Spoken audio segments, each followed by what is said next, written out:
Today I've got this rear end that I'm working on, this '03 Silverado. I really don't like working on rear ends. I don't like them. I despise them. I can't stand working on them. Maybe it's because I'm inexperienced. I don't have a lot of experience on rear ends. But I have a friend, personal friend of mine, Mr. Chris Wallace, who's a rear end expert.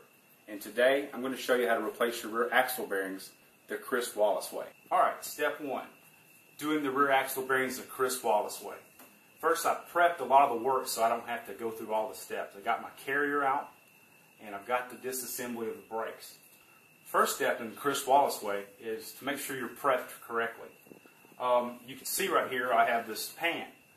Chris Wallace does not use these pans, so we're going to go ahead and move this out of the way. And that way we can make sure that the area is clear of any debris. Second off is we're going to remove our axle. We're going to pull our axle out. Comes out like that. And of course you can see that there's no mess here. So what I've got here is genuine used General Motors gear oil. So I'm going to go ahead and put some of that down to simulate what would happen if the original Chris Wallace was doing this. Next thing you want to have is you want to have a tool to take this out with.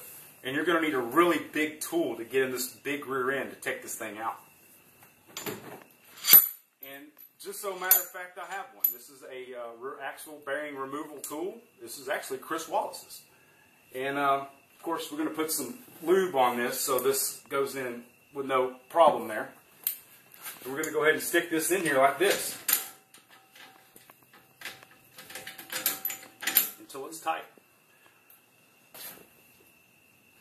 Alright, now that we got our tool installed, you want to make sure you grab it firmly with one hand, and with your other hand you're going to go in a back and forth motion really hard to get this axle bearing out.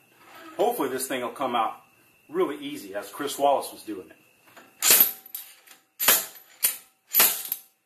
There. And that's how you remove axle bearings the Chris Wallace way.